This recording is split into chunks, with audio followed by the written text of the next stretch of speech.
Alright guys, welcome to another beer review. As you can tell by my rosy red face, it's been really hot here in Germany this past week or so. Well, just about a week or so maybe. And yeah, we're in April and I'm already sunburnt. Well no, we're in May. Yeah, so today's beer is from... It's one of those breweries where even I'm not that big of a fan of, even though I used to drink beers from this brewery a hell of a lot when I was a teenager, when I used to go out into Wigan. Yeah, good memories, but also bad memories. If I just wish I could get my 17, 16-year-old self and grab myself by the neck and give myself a big slap. And yeah, this one is beers where the only real time that I try a beer from this brewery is if I'm at someone else's house who might not really be into the craft beers and real ales. But I'm not one of those people, which I have witnessed this, where they will ignorantly turn down a beer because they feel that they're above it. I'll drink, depending on the situation or the function, I don't really care. It might not be my, go-to or one of my main choices, but I'm not going to turn down, beer just because I feel like I am above drinking it. But anyway, as you can tell by the title, this is a beer from Beck's, and it's from the, I don't know, would you call it a craft line that they're doing here in Germany? When the big breweries, like Rana and Spital, the bigger German breweries, the traditional German breweries, have done their pale ales and crafty sort of styles. They've always done it under a manufacturer line, so I suppose you could call this a manufacturer line from Beck's. And I have reviewed a couple of them so far on the channel. I think they've got an 1843 Pilsner, which is probably my least favourite, but at some point I will probably review it. They've got a pale ale, which is a really nice one actually. Well, I'll say it's really nice. It's a little bit too safe. They could have done so much more.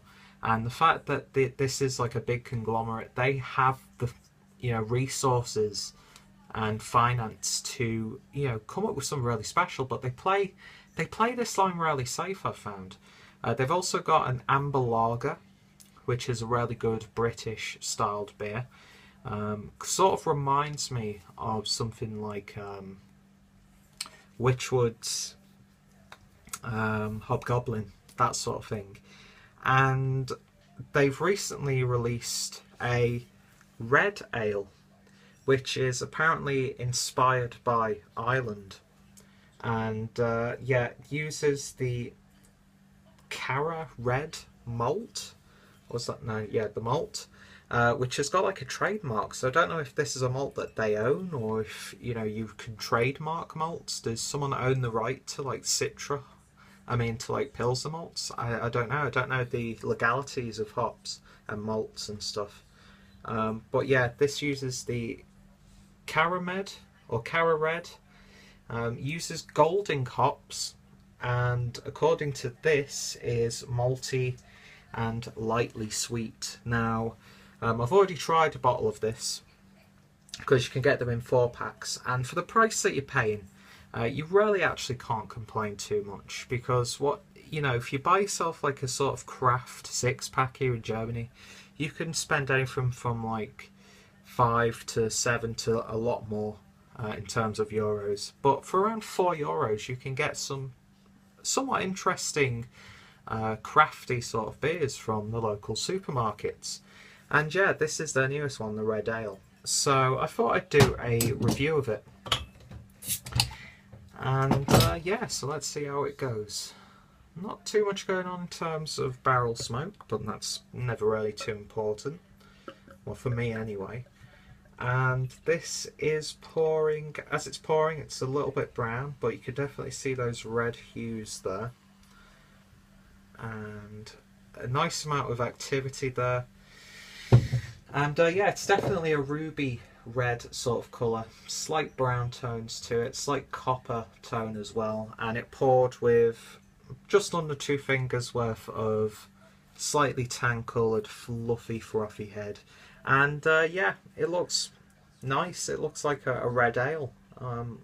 So in the appearance, it's off to a good start. So yeah, let's give it a sniff. All I'm really picking up is a malty aroma. And I could be wrong, but it's got that... When I think of like real ale from the UK, where they use like the main hops like Goldings and of course all the others escape me. You know, the ones that are rarely common in a lot of ales back in the UK. And it's got that familiarity of it, which I'm going to credit to the Golding hop. Even though I'm not sure if that's got any aromatic properties to it. But yeah, it's malty. It's got a little bit of a damp smell about it as well. There's a slight almost banana bread aroma maybe in there as well. There's like very slight sweetness underlining it, like a caramelly, oaty sort of sweetness. But yeah, it's more malty than anything else. So anyway, doesn't smell too bad, not really exciting on the aroma, but it's all down to the taste. So let's go. Cheers.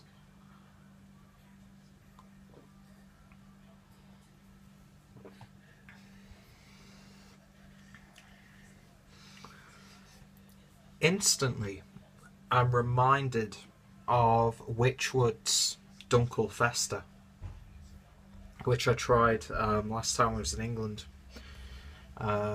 It's got like, you get those like malty flavours there. It is malty, definitely a malty beer. But then this like almost vanilla, cinnamony flavour comes through as well, and it leaves you with a nice, pleasant bitterness.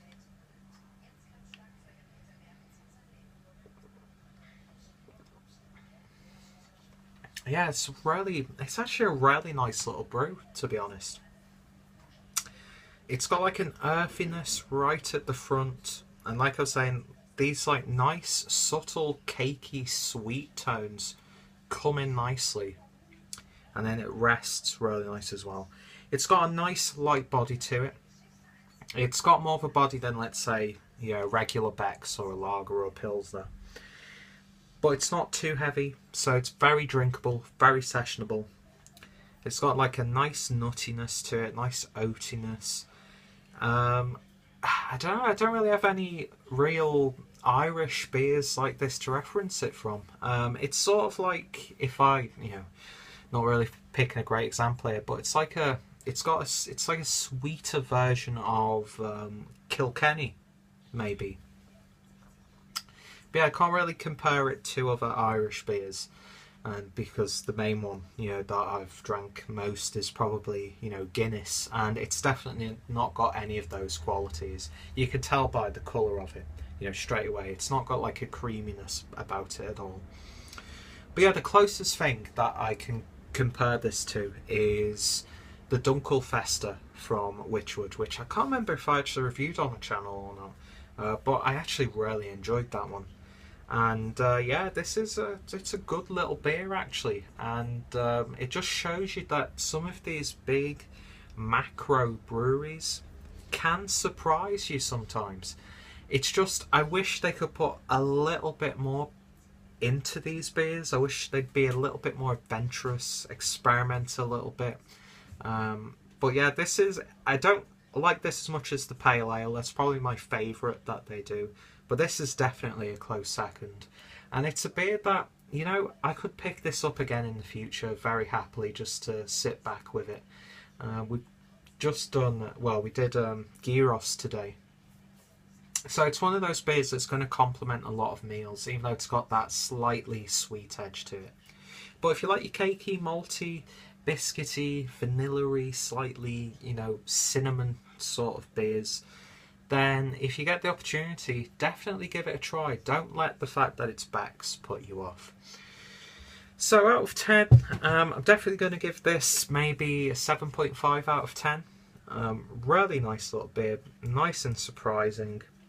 And I don't know if this is just being done here in Germany or if Beck's are doing this wherever else they sell their beers around the world. If they do, let me know. Are they doing these beers in England? Have you tried any of these beers? Let me know your thoughts and opinions. Do you actually like the regular Becks? I haven't had it for such a long time, so I can't really fairly say whether or not I like the brewery or not. I just remember lots of, back in the days when nightclubs were doing drinks for really cheap, when you could get like a bottle of Stella in a nightclub for £1. And, yeah, hazy memories there indeed. But, yeah. Not a bad little beer actually, 7.5 out of 10, and I'm definitely going to enjoy the rest of it. So, thank you guys for watching this beer review. Like I said, if you've tried this before, let me know your thoughts and opinions. Any other reviews or reference materials that I can find, I'll put in the description box also. Check out my Beck's playlist as well.